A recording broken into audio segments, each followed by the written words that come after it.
Hi, I'm Jemi. This is my 30-second self-portrait.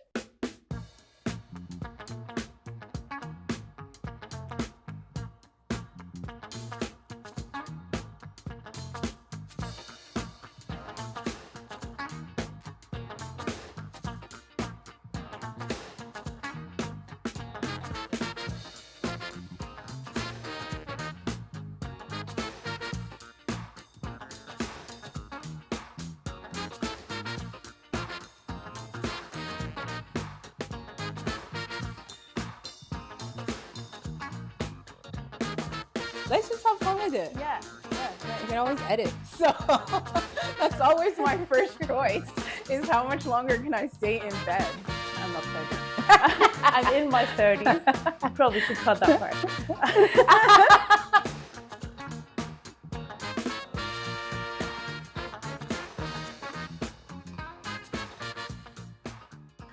Jemi, hi. Hi, how are you? Thank you for joining us at Think Visual. Thanks for having me. It's a new year, and you actually came as a speaker last year. Yes. It's kind of good to have had a bit of space because I feel like it made me reflect on what I want to ask today. Oh, good. Yeah. How was your end of the year? End of the year was hectic. You know how it is, trying to hit all those goals for the year and stuff. So it was a bit of a push. We got through it, but I was definitely exhausted by the end of last year. I can imagine. I was too. Okay, well, to start with, I would love to know what makes you get up in the morning. I find this question so hard because I love my bed. So that's always my first choice is how much longer can I stay in bed? Look, I'd say what gets me out of bed in the morning is anything that gives me a sense of purpose or energy, and that like fuels and revives me. So whether it's penny stuff or, getting out, and for me, I'm by the beach. So getting out for a walk and getting some sunshine and fresh air before I get into my day. I'd say those are the things, but I'm not going to lie. I love my bed. I'm not going to like, the reality is if I can stay in my bed all day and even work from there, I would. I love that. That's funny. That's great. Yeah. That's awesome. I would love to work from my bed too. Actually. You know what? No, I think I would get a bit too restless though at one point. Definitely get restless. But I think, as you would know, when you start your own business and stuff, your mind is constantly running, thinking about all the things you have to do and stuff. And so I think one of the things that I've really come to value is rest. And part of that's associated with my bed and having a sleep and having a nap. But yeah, so I think, when you're in that founder hustle and the grind, it's really nice to just have time to rest and relax and stuff and not rush out of your bed. For example, I find maybe some weekends I'm working. And so it's nice to just be in the bed, answer a few emails or do a little bit of admin and then go about my day. So yeah, all in bed. Well, right before we started recording, you mentioned the Founders Hour. Yes. Which was 2 to 4 a.m. For me, like a wake up call. Yeah. And it's something I've heard from multiple founders now is, the reality is, as a founder, your mind's, like I said, constantly thinking about what do I have to do next? Who do I need? Is now the time to do this? X, Y, Z, all this stuff. Who do I need to bring on board? And so I find myself, especially when I'm in that, that mindset and the depth of penny and juggling life and everything, that I get into this habit of waking up at 4 a.m. And I've heard so many founders talk about waking up at 4 a.m. and their mind going and they can't stop it and all that kind of stuff. And so I find that Founders Hour really tough, and pushing through it. It's that endless to-do list. Oh, endless. Okay, so being a founder, tell us, I know you're juggling quite a few things at the moment. Yeah. So what's life like at the moment?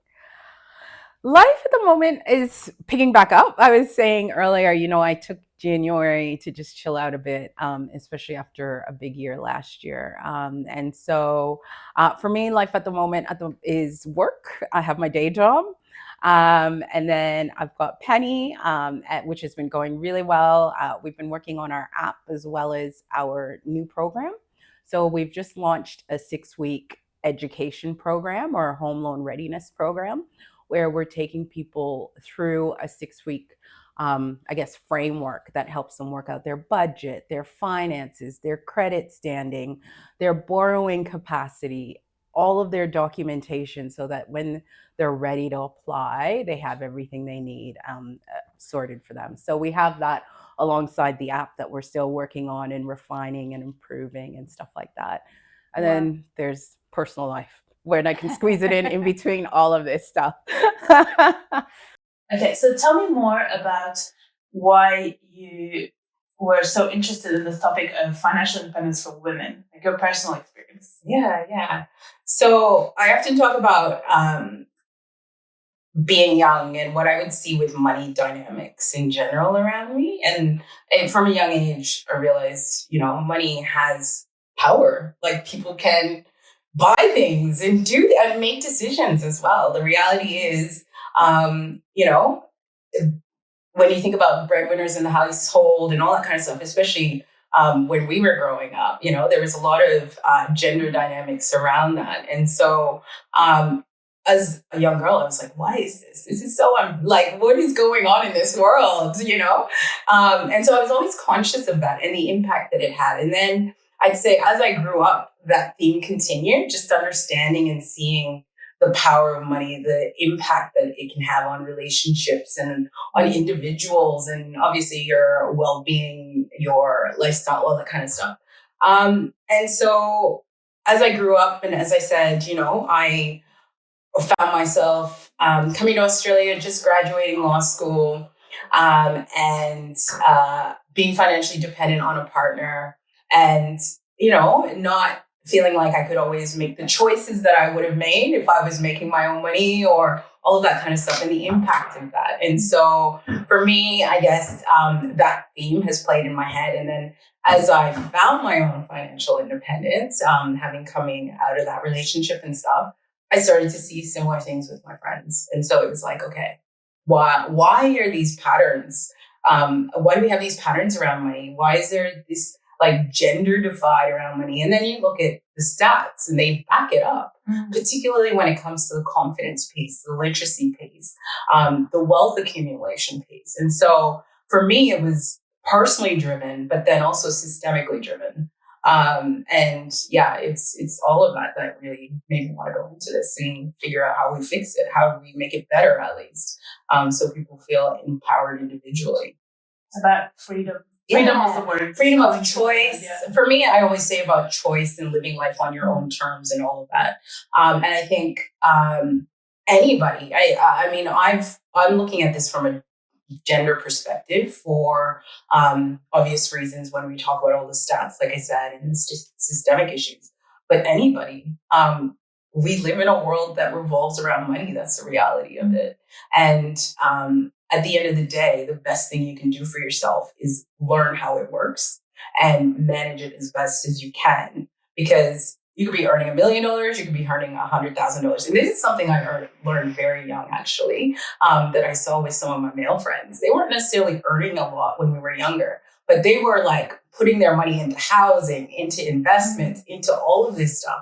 And then as we got older, again, you see the financial gap that results from that. And so for me, my big driver is, how do we engage women, girls earlier when it comes to finances? How do we switch this mindset and thinking we have around who's good with money, who isn't good with money? I think everybody can be good with money, regardless of gender. And I would and that's exactly why I'm doing this. I'm like, I want women to feel empowered to make these decisions on their own without having to rely on a partner or a parent or whatever to feel confident making that decision.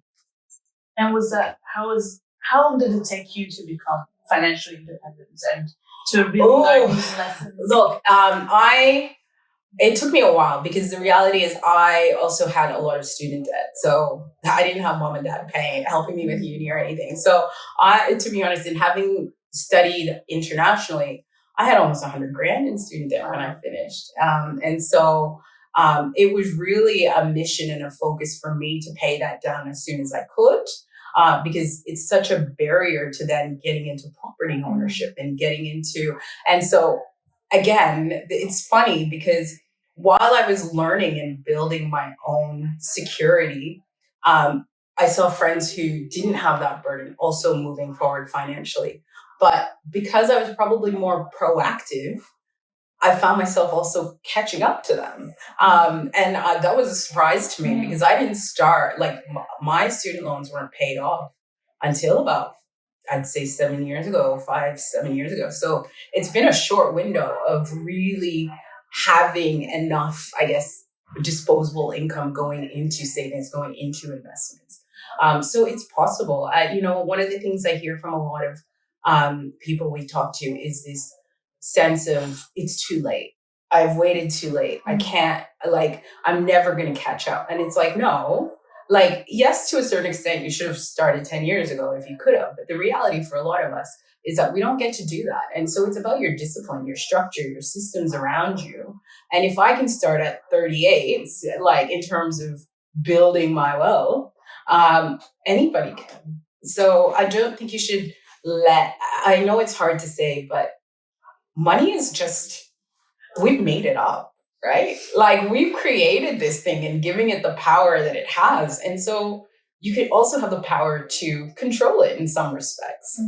So yeah. That's incredible. Yeah, it makes me think of the gym, really.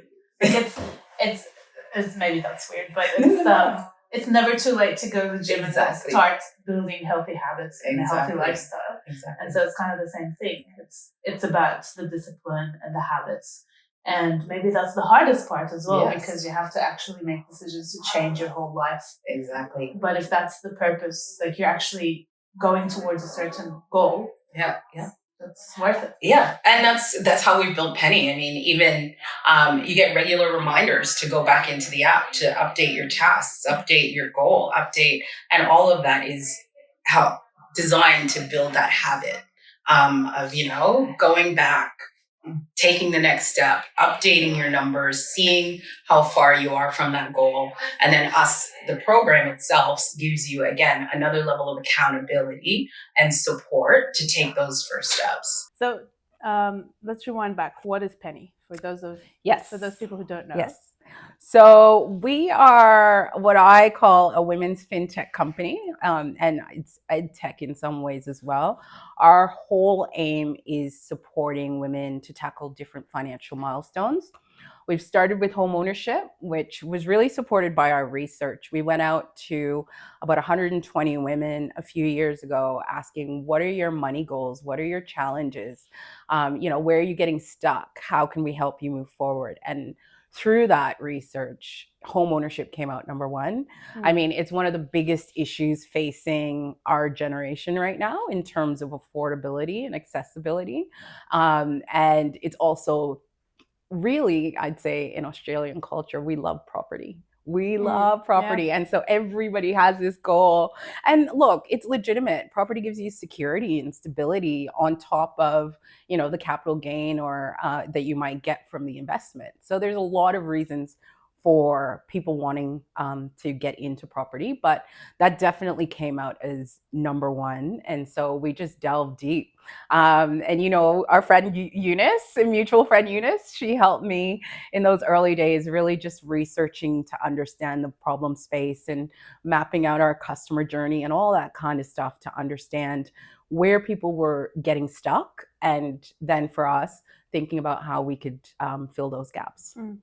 That's really important. Yeah. So you didn't really know that you were going to go into the home loan space, No. Space.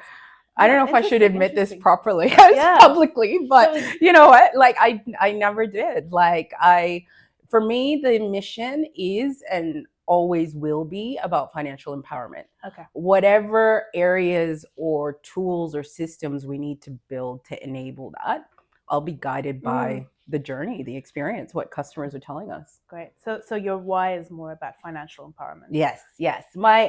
And there's a lot of reasons for that. You were asking me why earlier, and I think I've gone in a bit of a roundabout way. So I'll go back to the why. But the why for me was really my own journey. Mm. You know, having relocated overseas, found myself single and having to figure out my financial independence and all that stuff. I learned a lot going through that. And then I saw, as I got almost a decade later, I saw other female friends of mine going through the same thing, whether it was in relationships, whether it was independently trying to figure out investing or property ownership or all of that. And I was seeing similar patterns. You know, a lot of lack of confidence, even amongst women who I felt like knew their stuff and know their stuff. There was just a bit of that lack of confidence, and I'd say a bit of education and literacy to go forward making their decisions. And so for me, it was, why is this? Why aren't we more confident as women? We're killing it. And I'd say in the day-to-day money management, we're actually quite a lot stronger. And it's that gap. And the wealth really, you see the wealth gap in just something as simple as that. The fact that, you know, you might see some women sitting with more money in their bank account, afraid to take that step into home ownership. And then you might see a man in the same position taking that risk and not even thinking twice about it. And then 20 years later, their wealth accumulation is completely different. And so there's a lot there. Is it because women just kind of think too hard about things? I think that's part of it. Absolutely. I think it's so complex. I think part of it is how we're conditioned and raised as kids.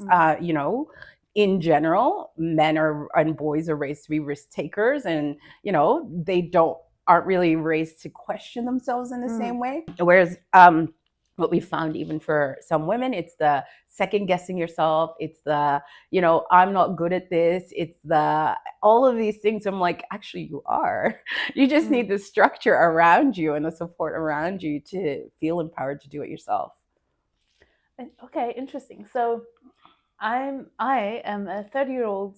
I'm not 30. I'm in my 30s. I'm not going to say how old I am.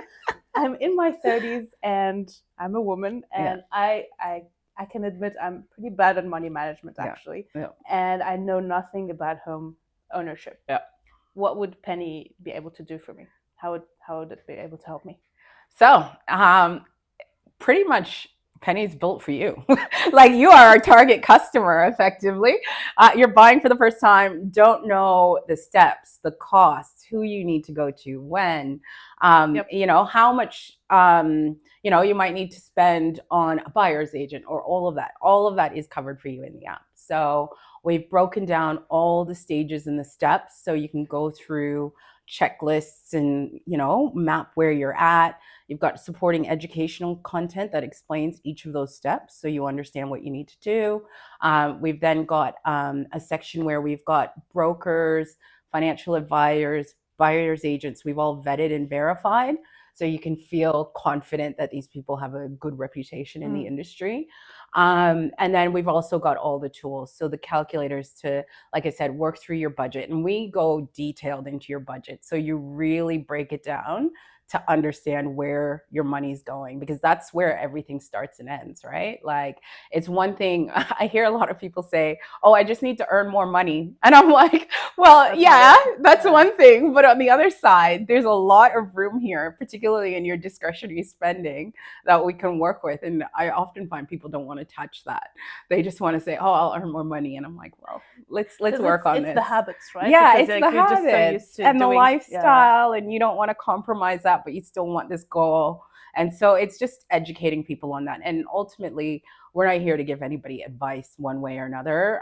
We just give the educational structure and framework. And then hopefully, you know, you feel confident at the end of it to make those decisions.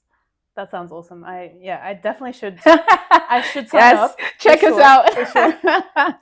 Do you find, so the whole process is overwhelming, obviously, and you've broken it down quite well in the app. Do you, like, what's the main challenge of getting people on board?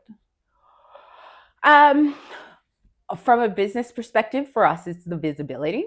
You know, we are a self-funded business. We're hustling and trying to raise our profile. So from a business perspective, that's the most challenging part.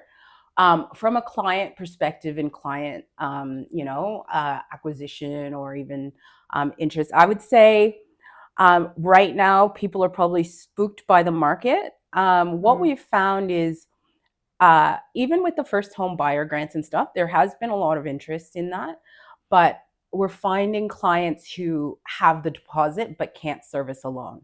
So, for example, they might have received money from the bank of mom and dad or an inheritance or have saved it, but because they're not earning enough income or are on a part-time salary, they can't actually, according to the bank's criteria and stuff, repay the loan. And so that's been the biggest challenge. It's been great to see a lot of these programs come out. I am very much advocate for them. As I always say, I've seen my little brother benefit from programs like these. I think they work. It's just the reality is if you can't repay the loan and service it, the bank won't issue the loan. So those are the sorts of things that we're working with clients. What are your strategies in this case for boosting your income, because that's going to be the biggest issue, right? So yeah. Okay, and that's something that Penny helps with as well. Yeah, we'll help you come up with strategies and stuff like that. And for us, mainly it's connecting you with our network as well. So once we've helped you work through your finances, come up with a short and long-term strategy, we connect you with some of our partners who can also guide you with the market insights. So for example, mortgage brokers can tell you, the area that you're looking in right now, you're not actually going to get something there. So let's look at something else or whatever. So we kind of bring everything together to give you that holistic service without being a financial institution or bank. So valuable. Oh, thank you. Thank you. So you mentioned visibility, and I imagine that would require storytelling. Like you just told me how it would really benefit me. Yeah. Where does visual storytelling come in, and does it come in at all? Look, I would say to a certain degree, the visual storytelling is throughout, right? Like when you think about from your website to your social media to everything, all of that is a form of verbal or written and visual communication, right? And even the app itself and the way that it's been designed. And I always feel proud when people tell me they love the design of the app. I'm like, oh, that was Taya. That was a grad of ours, but she did such an amazing job. So I'd say we use visual storytelling definitely within the app, within some of our comms. But I would say like visualization design has been at the core of what we've been doing from the very beginning. Like when I think about, we started off initially with the research, but then we almost, not immediately, but soon after started getting into the design. So the wireframes, testing, putting different things in front of people to see what worked, what didn't work. So that was a long process of doing that back and forth until we finally released the app early last year.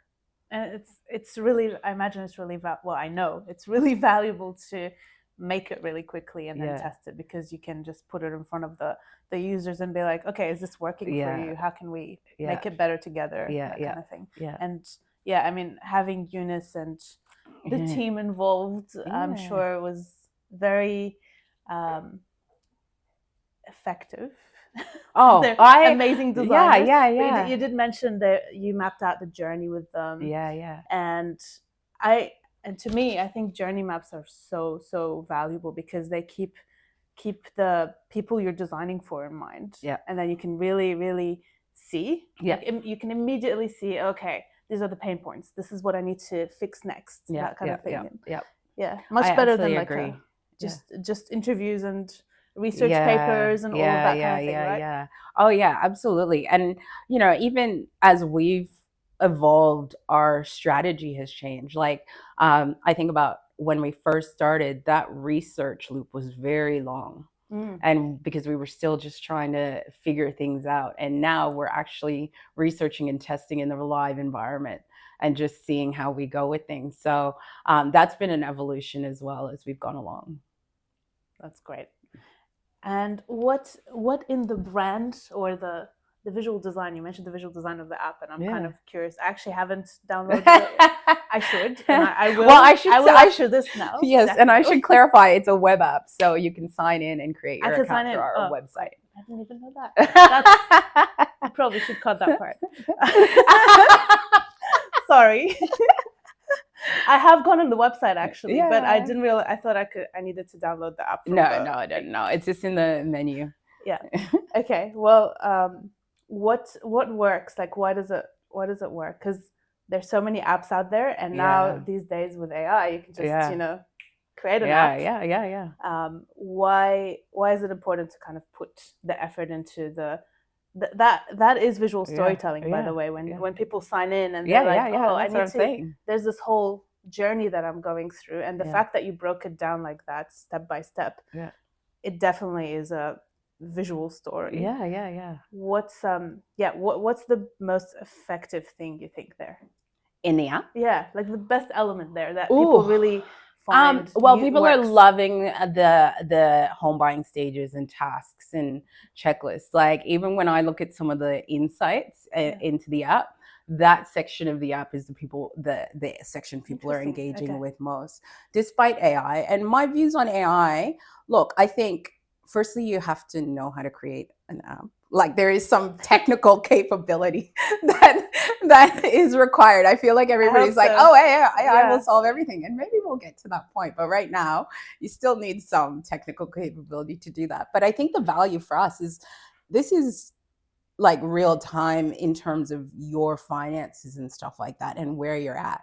I think AI, a lot of people are using it for queries, and you might find a specific query, if you're looking for information about a buyer's agent or information about mortgage brokering or whatever, but you're never going to get the full picture in the way that we have, and you're never going to get all your banking information. Well, we don't capture your banking information, but we do have obviously financial information based on what you tell us and provide it to us.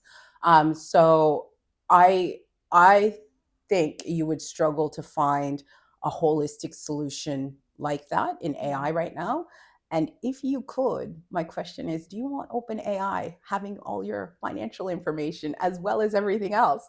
Like there's I always think there's a trade-off between convenience and privacy and security. And I think AI is amazing. I think especially if people can, and we're thinking about how we integrate AI in terms of our search and stuff like that. But even beyond that, I'm like, use the app.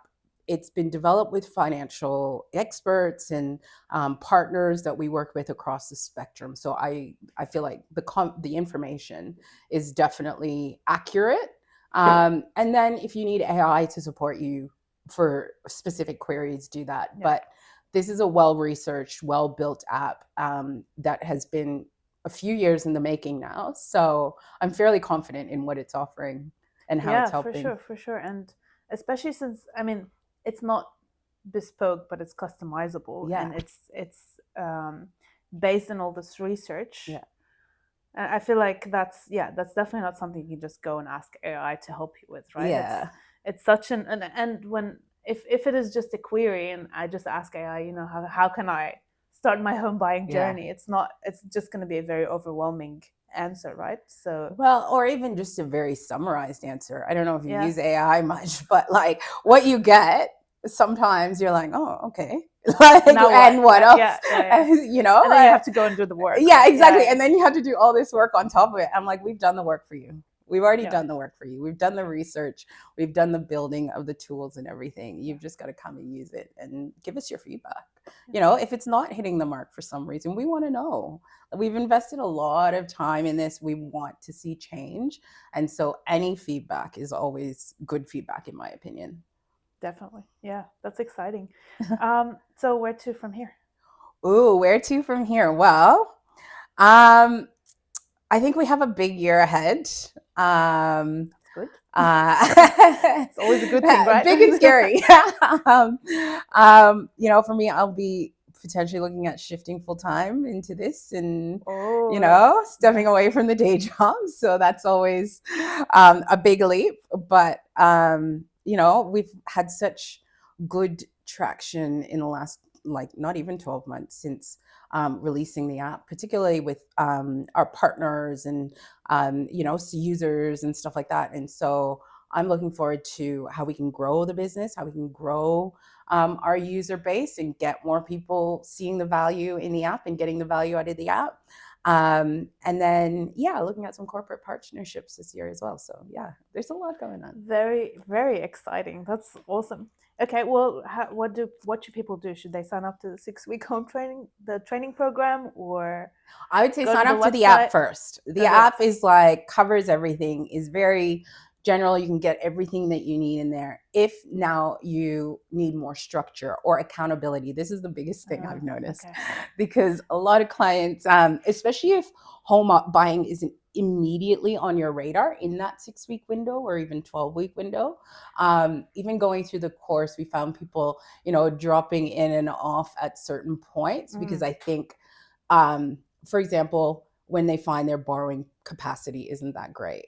And so you get some people get a bit disappointed, but then I think the encouragement and the idea that at the end of this, you're going to have a strategy that's not just been developed by you, but developed with us, with our partner base, and you can feel confident that it's going to get you in the direction you need to be going with.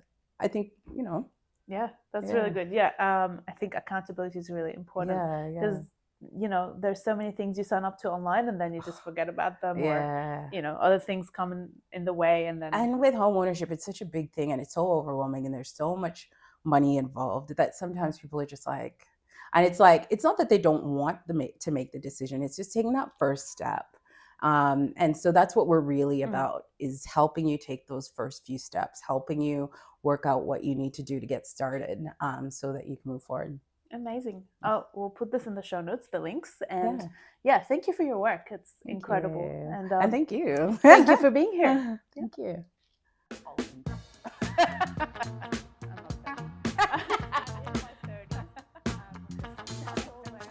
Probably should cut that part.